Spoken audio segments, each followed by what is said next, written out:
big silence. Hello, Karena here. How are you?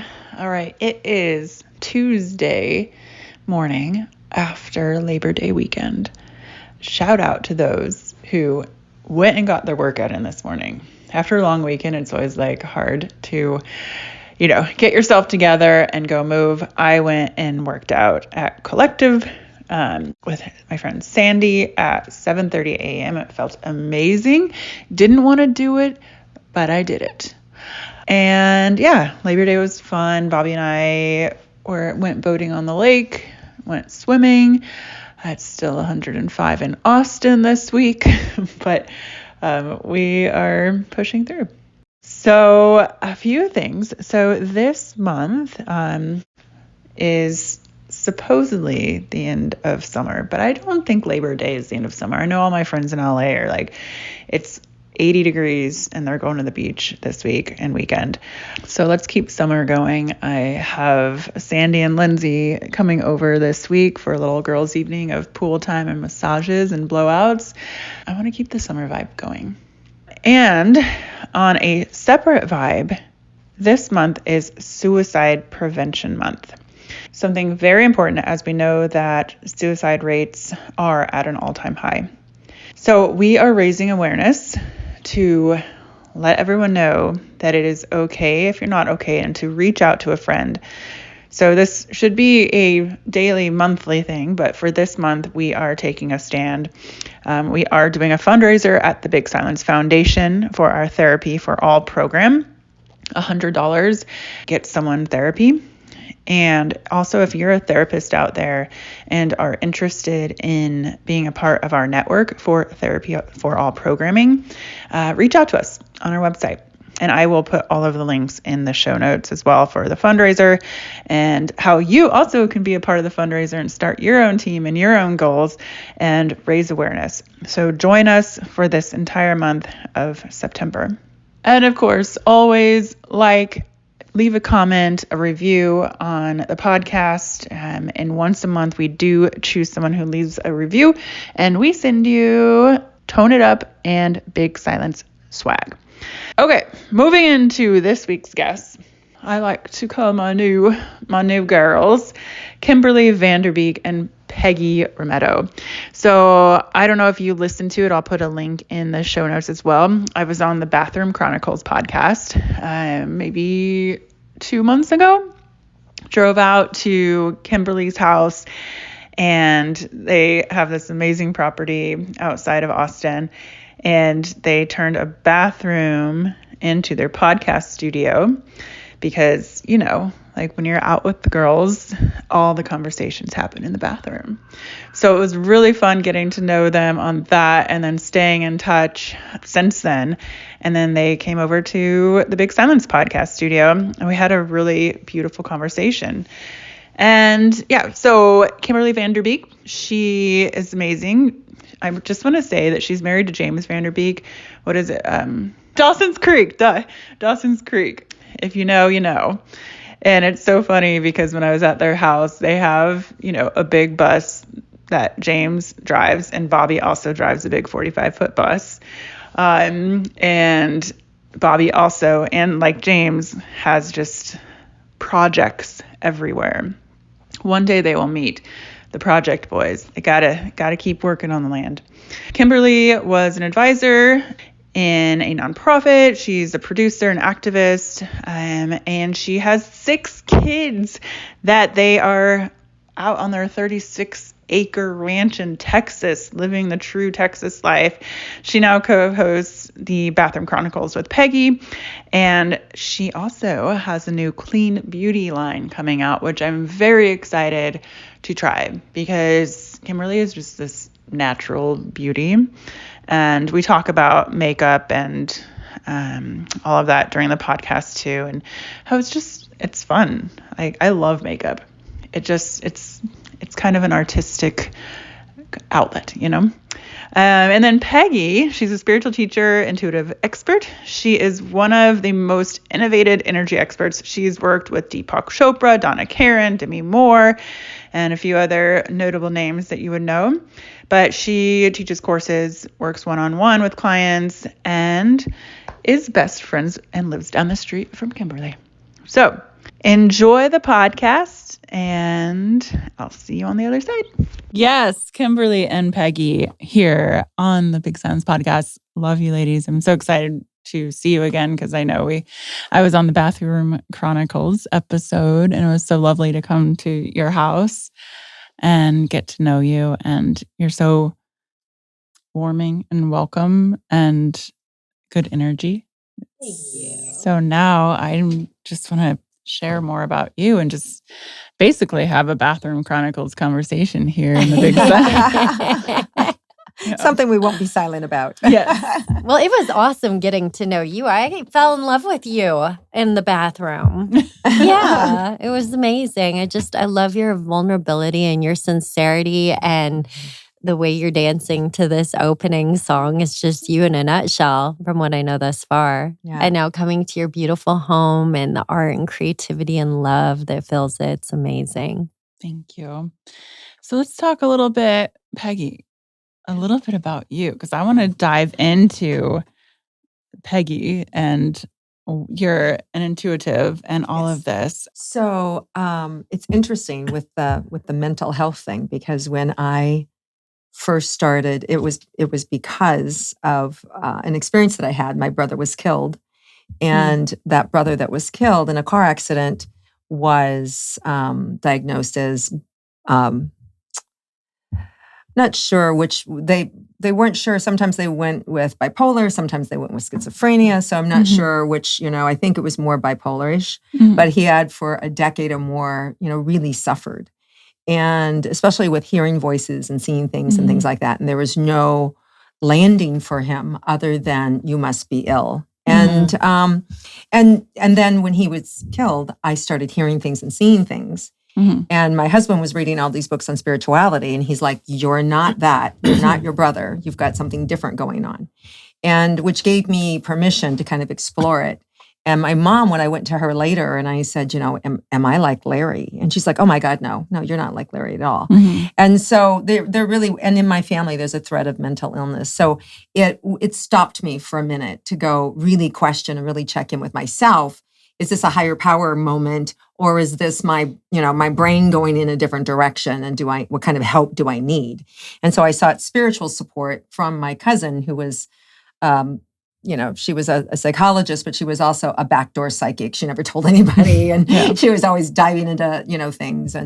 And so I went to her, and she really helped me ground and that's the biggest thing, is when you're getting these messages, you're ungrounded. Yeah. And if you see anybody who's got mentally ill, they're ungrounded. They're not grounded. They have all these different parts of themselves or brain situations or whatever it is. But yeah, so that really propelled me forward into exploring more my own ability. And now that's kind of what I do for others now, is I really help them tap into their intuition and really guide them in that process of getting to know themselves. And there are some people, I've only come across, I would say 2, that in my 25 years of teaching, that I wouldn't recommend that they do this work, because it's just too disembodying for them. Isn't that so interesting? I was talking to my friend yesterday, and with all this stuff going on in the world, with California's having earthquakes and hurricanes and this and that, and I'm like, maybe my mom was not. Like, maybe she knew.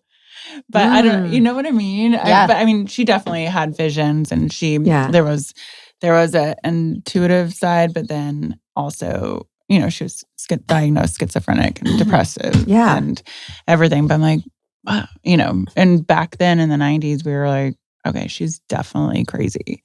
Yeah, that's exactly. That was when my brother was diagnosed in the 90s. And we're like, no, this is not normal behavior. Yeah. The things where he would just go off the path. Yeah. But to your point, there are those people that I've helped who thought they were, not mentally sane, and they actually were. And they just didn't have a framework or a groundedness inside of them to channel all that opening that was happening. So what is that process like? Well, they come to you and you're like, hey, I need help. Usually they'll book a session or something with me. And then in that process, they'll let me know. I hear things. I'm not sure what I'm hearing. Is it Is it me? Is it not me? Is it normal? Is it not normal? And or it may just become uncovered in our conversation. But usually there's a sense of within themselves, a deeper part of themselves that knows they're not crazy. Yeah. So usually there's a deeper knowing underneath the questioning, Mm-hmm. right? Most people who are mentally ill don't have that groundedness underneath that says, I'm okay. Yeah. And I think that's the real difference. Yeah. If there's a part of you that goes, no, I'm okay, and I have this weird thing and I don't quite understand it, that's really that's your psychic abilities. And it's like, driving a car that you're not equipped to drive, so you're left to like crash into sorts of things. Yeah. I love that analogy. Literally last night, I had a really rough Monday and didn't sleep last night, but then the car analogy came up last night. Me and Bobby and our friend Eric, who's in town from Palm Springs, we're all just sitting around the kitchen counter. I'm like, and Eric's like, you got to take care of your engine. Like this is so the car analogy. We just were talking about it last night. But so how did you two meet? We were both on a trip to Israel when we studied Kabbalah, and we met the same exact trip I met my husband, James. Oh. Yeah. So I've known her exactly as long as I've known my husband. Yeah, it was it was so great watching. It was really funny because Kim is really strong, really smart, powerful, grounded, knows what she wants.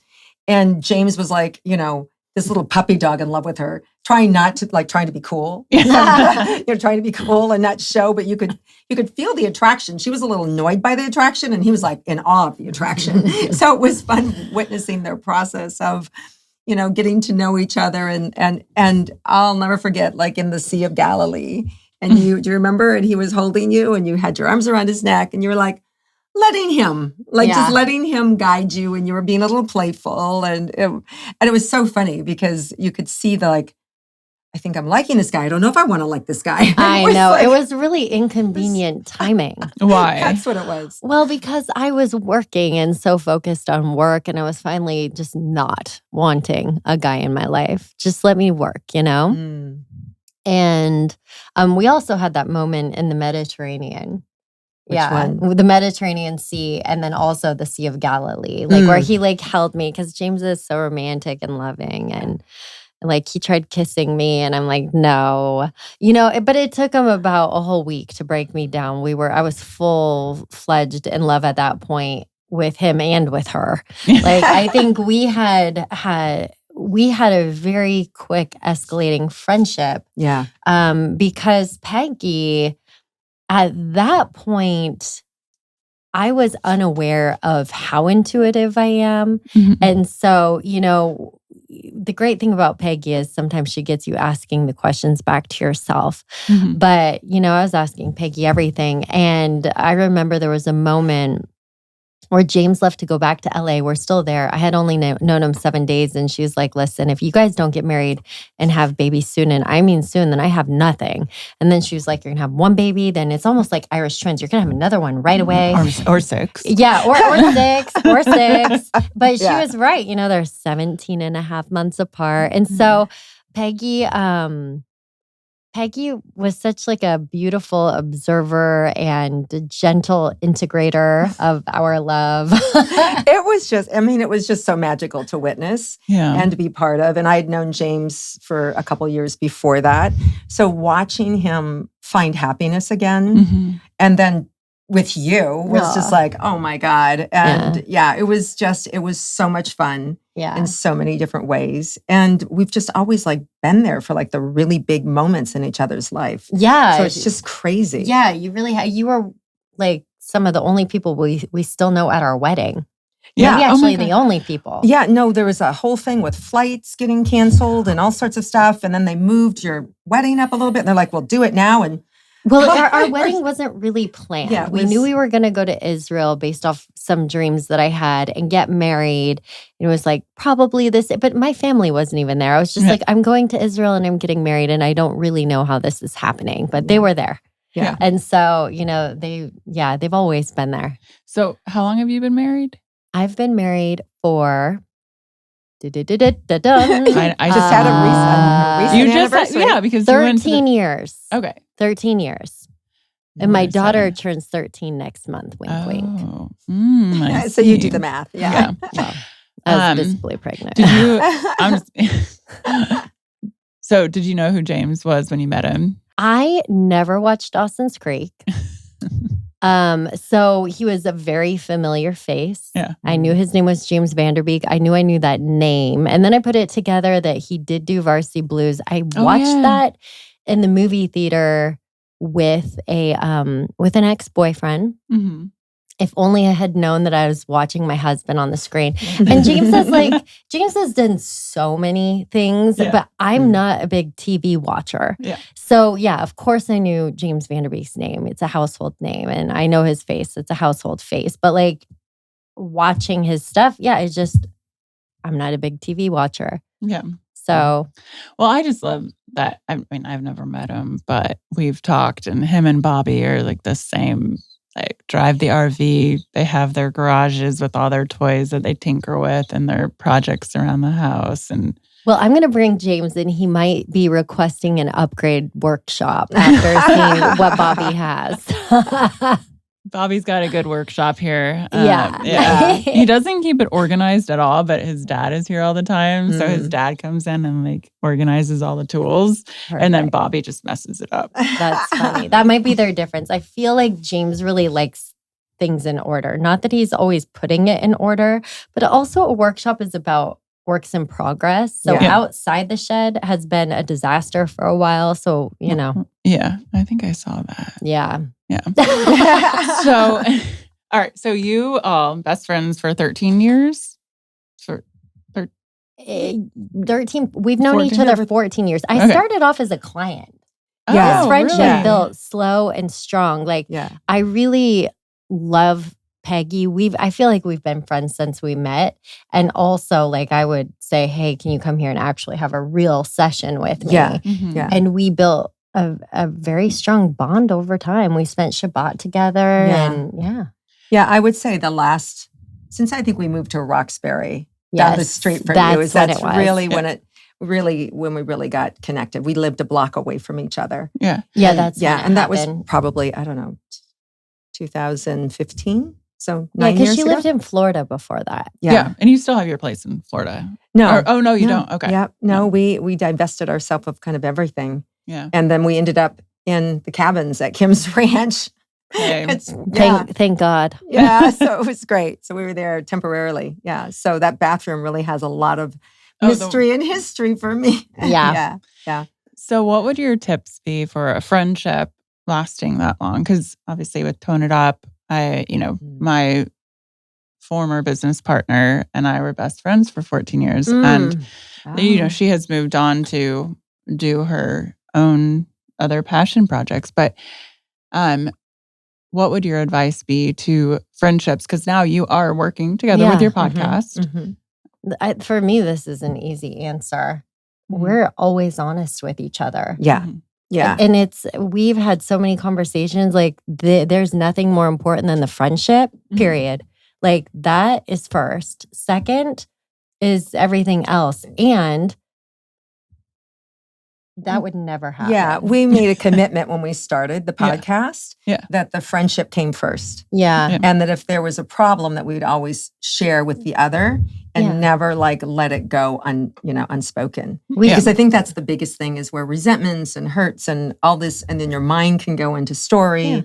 So I think we just had a commitment with honesty. Yeah. And then just kind of being there for each other to work through whatever is needed. But, we have that kind of friendship where we can go off in different directions and not talk to each other. But when we come back together, we're like, this glue that just like. Yeah. Our drive here was like going into the depths of childhood. We talk about everything and we're just open. And so I think it's normal in life or in business or something for something to build up. And then if there's a little buildup and you're like, oh, there's a little buildup here, just talk. Yeah. Mm-hmm. And we're either really frivolous or really deep. There's like no middle ground with us. I know there isn't. Yeah.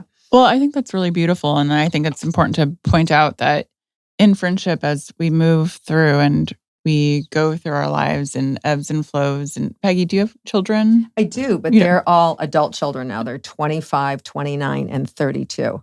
Wow. I good know. for you. So my They're my 30-year-old friends too. Yeah, and that's what's so amazing. Yeah. My kids all have friendships with Kim. Oh, I And love that. yeah, so it's really awesome. I think it is beautiful to have a friendship like that you are with each other through the ebbs and flows of life and whatever it may bring you. And just, I've learned and getting older, you don't have to call your best friend every day. But then when you get in that car ride and you're driving up these little windy roads, you go to the depths of everything. Yeah. Yeah.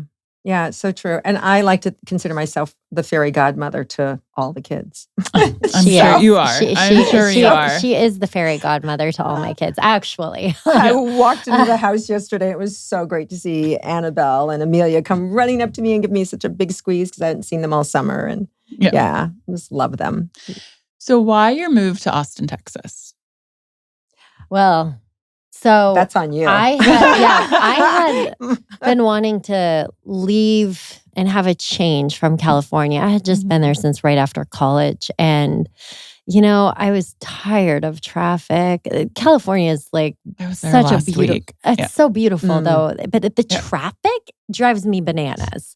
It's not, some people can go into it, listen to podcasts, whatever. I'm like, no, this is too stimulating for me. So I had been wanting to get out to nature for a really long time. I had thought about Texas. I always pushed the idea away. And then, all these funny signs and symbols happen. Like we were driving to a friend's house. We were in our van and I said, hey, James, let's be on the same page. We're going to ask for a sign where we should move.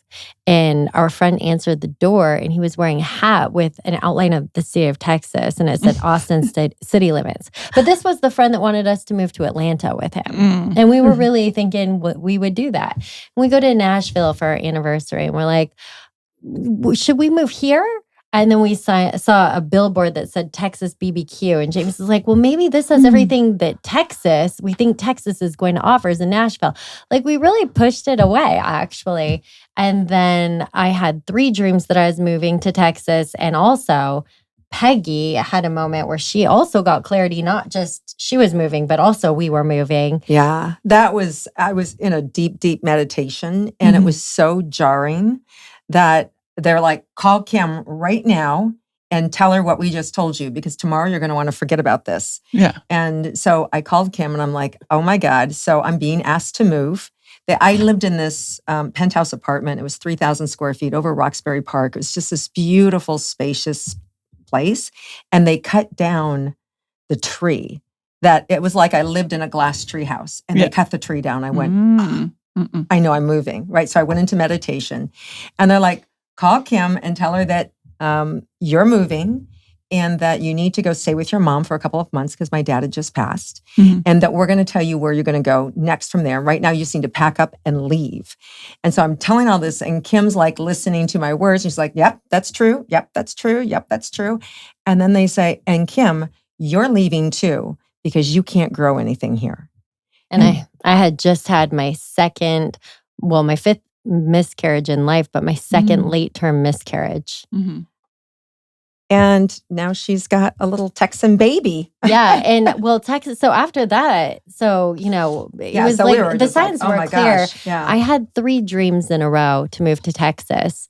And then, so we decided to take our next anniversary trip here and we fell in love. And then we fell in love with the property that we're on and we just love it. James is a full-fledged Texan. And now, we got full-fledged. And then now Jeremiah, we have like a proper Texan baby born on the ranch. Oh, okay. Yeah. Oh. Yeah. Did you do a gorgeous home birth? Yeah. Water birth? Well, he was in the water. I stood up for him to actually be born. Guess who was there at Jeremiah's birth? Who? Peggy. And his due date was my birthday. Oh, you know what? But he came the day before. Smart child. So Bobby and I don't have children. We have 5 Pomeranians and a cat, which you just met. But we are godparents to Bowie. Shout out to Dave and Vic. And Dave married us. And then Bowie was born on our wedding anniversary following year. Aw. And she was, impregnated. What is it? When you- Conceived. Conceived, thank you. At our house in Palm Springs. Oh my Oh, goodness. wow. So the parallels are there. Yes. You're a blended family Yeah. Connected. of sorts. Yeah. Connected. Yeah, I've actually had, I think, 2 friends conceive on our land. I call it the conception cabin. Oh, They okay. all were in the same room. We should charge extra for that one. I know. Yeah. Come here. Yeah. Right. Yeah. Wow. So can we talk about miscarriage and your mental health around that? Were you and James trying to get pregnant and it just wasn't working, and how you moved through that spiritually and physically, mentally? So I had Olivia, then I had a miscarriage. Wait, no, I had Olivia, then I had Joshua, then I had a miscarriage, then I had Annabelle, miscarriage, Amelia, miscarriage, Gwendolyn, and then late term near death experience miscarriage, which she was also there for that. Then another one of those, less severe, but losing consciousness, blood, rushing to the hospital, blood transfusions, the whole thing. So after the first one, the first late term miscarriage, which was my 4th, I was completely depleted emotionally, energetically, I was done. It was part of the reason that where I was like, I really do need to move. I need to reset my nervous system. And it was tough. I then after that, I got some sort of infection in my body that I literally felt like I was dying and thought I might die. Like, it was just really bad for a very long time. So I struggled to that infection, which happened within 2 weeks of the miscarriage. Plus, my husband had a very emotional exit from Dancing with the Stars. So he, in addition to like me going through this, also losing a baby that we had all these hopes and dreams for. And then the show, and it was just... And it was public on the show, too. It was that public. way, What like they happened? announced an audience it. of 6 million or something people watched me from my first ultrasound, watching my stomach grow, and then going... So many people went through this journey with us, which is almost why I feel like we did it. Because if you're going to do it, like, I don't know, we keep these things so quiet. And if you want to and you need to, that's what you do. But I was actually happy to be really out there with it, because if anything, at least I could say this served a bigger purpose. A lot of people know that they're not alone in having a miscarriage. And I believe that was the gift of that soul to the world. But it did not come easily for me. It was really tough. It was just an emotional roller coaster. And, I wasn't the biggest fan of getting flowers. I didn't need flowers, but my house turned into a flower shop. And I have to tell you, it worked. Like, every time I saw flowers from somebody, every time that doorbell rang, anytime somebody sent me food, anytime somebody came, it meant so much to me. And I just felt like I was at the bottom of my capacity, but I felt all this love surrounding me. And I think friendship and sisterhood is really what pulled me through. Yeah. But then I got pregnant again when I was trying not to, right away. And I went through the same thing. You just didn't want to like get pregnant again because you were just too traumatized? Or no way. It's not worth it. I almost died. There's the no. It was a no. That happened on November 17th. Okay. That's when we were in the hospital together. Then I got pregnant, and that baby, the next baby, was due November 17th. Both boys, both at 17 and a half weeks, I lost them. Both getting information, intuitive information that things would happen like 3 minutes before they would happen. Like, and then I was being given information like, this is going to happen. This is going to happen. So it's like almost like this conversation with God. It opened up my ability to have that conversation with the deeper part of myself that I would say, is the God in us. And which, by the way, is a thing for women if they don't know. Those little babies are antennas. And so you actually can become more intuitive. Well, you do become more intuitive. And then you stay that way. I feel like all my kids help my intuition blossom in different ways, but that was followed by the next month, James' mom passed. So it was like punch.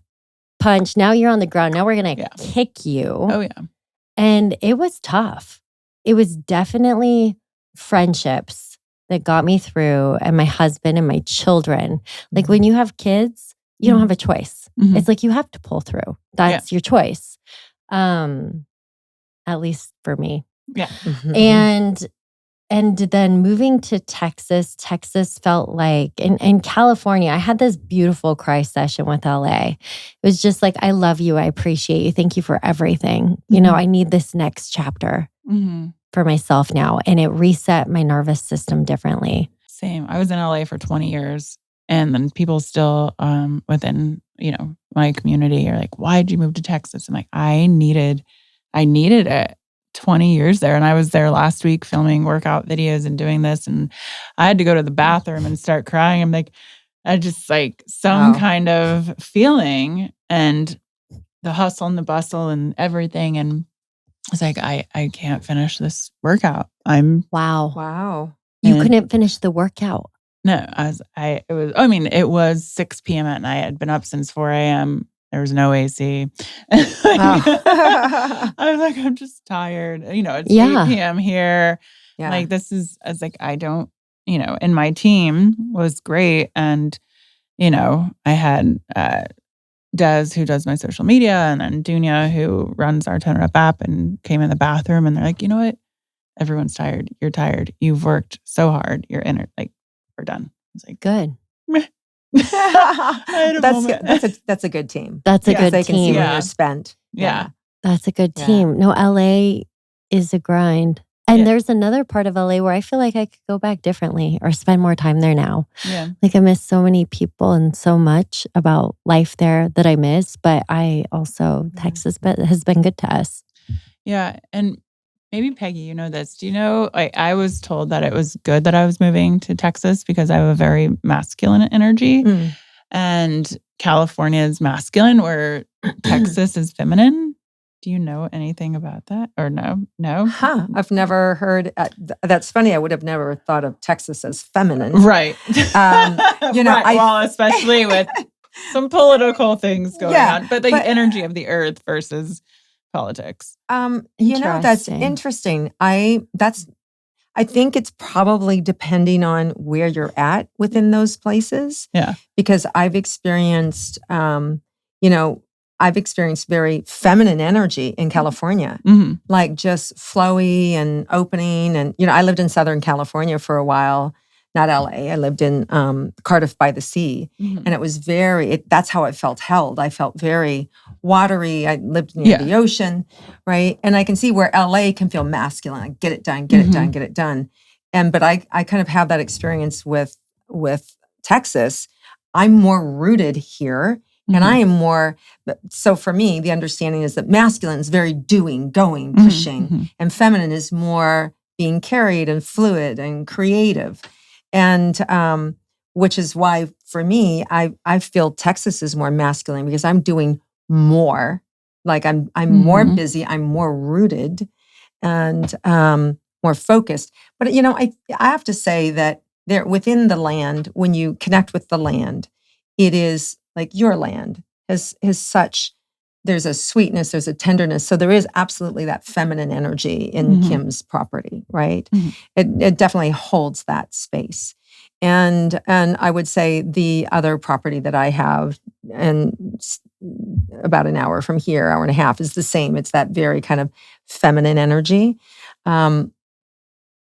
So I guess in that way, it's the same. I think it's just depending on where you're at on the land to connect with it and feel how. And so how do you do that, right? So you just stop. You let your senses tune in, and you feel, the ground beneath you, and let that kind of ripple up and allow yourself to be drawn to whatever it is, whether it's a tree or water or sky or whatever, and then just connect with that essence of that. And just have a communion, so to speak. And that gives you a feeling of like either, let's get going, that masculine or power, or the feminine creative. So that's interesting. So I can't say that I would see either one as absolute. What do you think? Or what do you feel, Kim? It's interesting. I have no clue, but I've never heard that before. I've never heard it before either. it was my girl Anne in Sedona. Hi, Anne in Sedona. Hi, Anne. She's amazing. I love Sedona. Well, listen, if she's reading specifically to you, Mhm. I get it. Mhm. I get it. Because if she's reading specific to you, you in LA awakens your masculine. Go, do, be, Mhm. perform, right? Like that. And so you experience it like, oh, this is too much. When you came here, there's like you can breathe. I breathe here. The feminine can experience creation and expansion and flow. So she's speaking directly to you, not an overall statement. So for you, yes, I get that. Yeah. California is much more masculine for you, and Texas is much more feminine. Yeah, and but that's a personal. I would say just LA. I mean, I love Palm Springs. We have a place there, and it's amazing. I love Palm Springs. It's amazing. It's so amazing. The mountains, but that's the thing. Like the mountains and the nature there, and the sun. Like it's just mine and Bobby's. Yes, okay, I'll come over. That's fine. Yeah, I got it. Okay. Park. James can drive his bus up there and park right in front. Lots of space. Yeah. Yeah. We can drive our space to your space. Yeah, the blue skies in the winter. It's really It's gorgeous heaven. in the green. It is. So Peggy, what's I think we were talking about this before we started. What's in retrograde right now? Oh, right now? Yeah. Well, there's Venus. I'm feeling and some Mercury's shit. about to be retrograde, I think, tomorrow. So it's Yay. what that means is you don't get the support of that planet. It's become stationary or kind of void. And so Venus being retrograde means all your relationships kind of come up for exploration. Old patterns come back. We can become, looking at all of a sudden, oh, this person's not good for you anymore. And they can be moved out or, in your own, and usually, especially if it's somebody new that you're dating or you've just met, you really wouldn't want to have your first date be during Venus retrograde. Push it till after September 3rd. I'm a rule breaker. Oh. Well, too. There is that. And if you're not really, really in tune with yourself, these things push you around. They push you around. I would never let astrology rule my world, but I definitely it's like, okay, don't go out in the wintertime and without covering on your feet for an hour, right? You walk out for 15 minutes, but so it's an unless awareness. you're a Van Der Beek child. For an hour though, for an hour? They walked out in the snow at my Aunt Kathy and Uncle Dave's house for probably a good hour. Came in and their feet were red. Sorry, still a rule breaker. Breaker. Yeah, for sure. That is red. But for those of you that don't have the Van Der Beek power to bend time and universe. And it's all it does is like, oh shit, that's what's going on. Okay, so it adds some understanding as to why we need to work a little harder during this time in our relationships, why we need to have more patience, why we need to dig a little deeper. That's all. It's just a signpost or a guiding post. Yeah. And to Kim's point, don't give it a lot of energy, but it does help fill in the blanks sometimes. It really does. Why the hell is my TV broken? Why am I, all the things that are, that come up with the Mercury retrogrades. Is Mercury all technology? No, it's also, it's anything that, besides technology, that's the most, right? Yeah. But in addition, it can be any contractual thing that you're signing. So if you go sign an apartment or a house during Mercury retrograde and you've just walked in and saw it and signed it, or you buy a car, or you change your iPhone or whatever. A lot of times what happens is you don't see the full picture. And then when Mercury goes direct, a couple days after, a couple weeks after, all of a sudden the other information shows up. It's like there's a piece of information that's hidden from you. And then the next kind of shoe drops and you go, oh shit, I really don't like that car. I really didn't like. So what happens is there's you're seeing a false thing that's being presented. You don't have all the information with Mercury because it's communication. That's why it affects technology. And that's why it can affect relationships. And that's why if you meet somebody during a Mercury retrograde, you cannot really know their true nature until a week or two later. Then it's like, what the heck is this? Right? And if you can get through that, then you're like, okay.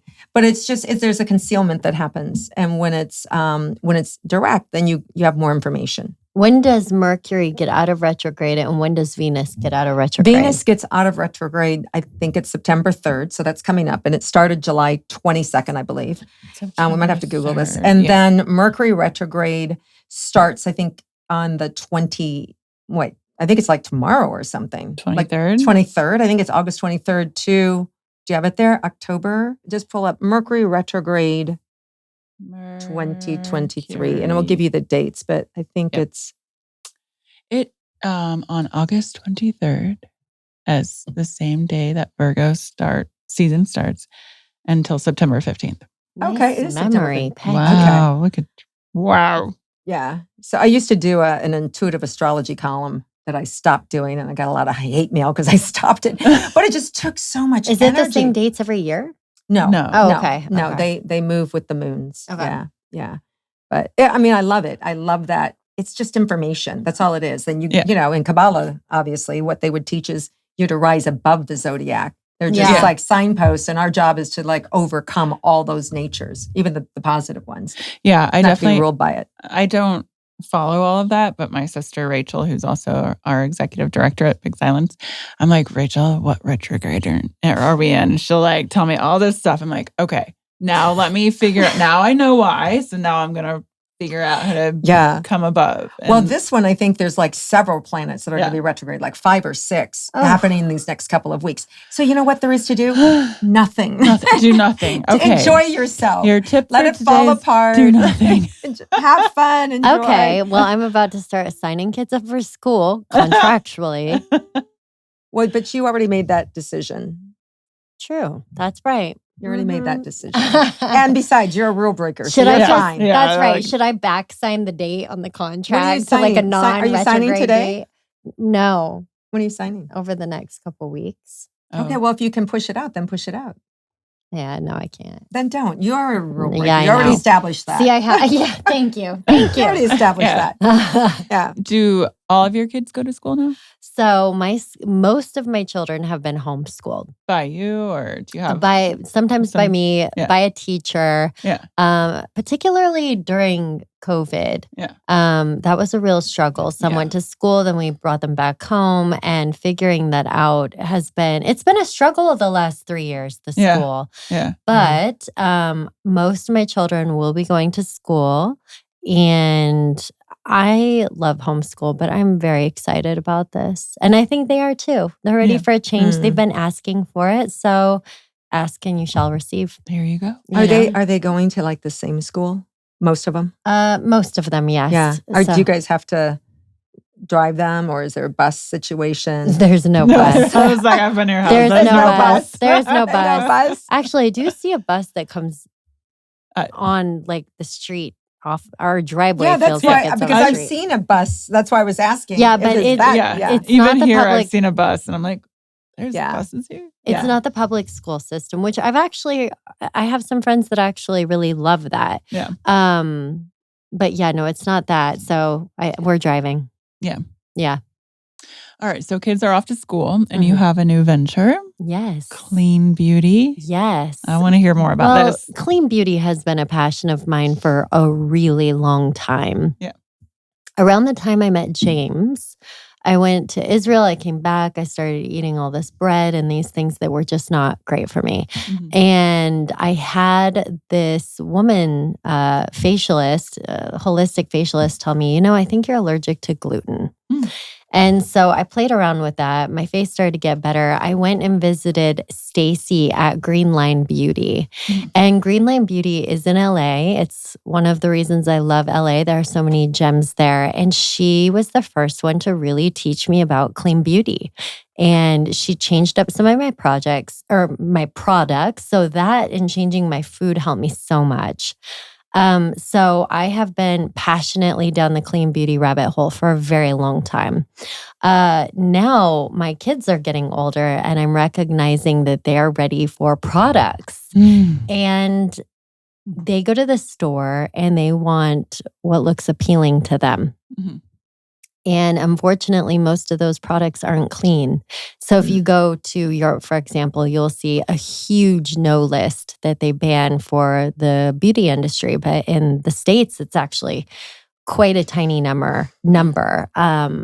I think it was like almost a few thousand in Europe at one point, and here was 11. I mean, it's Wow. just, I don't know where it's at right now, but it's a very unregulated industry. And not only do I want to create makeup that is multi-generational and brings back, ritual and fun and togetherness between the generations. So, you have your girlfriends and your sisterhood, but also the grandmothers and the granddaughters and even the grandsons. So another passion of mine is when I was in junior high, I remember covering up my zits. I had the worst cystic acne because I really didn't know how to take care of my skin. And I tried Accutane twice and it didn't get rid of it. Just really, really bad, really painful, really did a lot to my self-confidence. And so what did I do? I got the CoverGirl stick and I covered it and it looked orange because I'm so white. And I also just feel for like the guys, because it's not perceived as okay right now for them to like go cover it up. And we're in 2023, so they get a lot more leeway than they used to.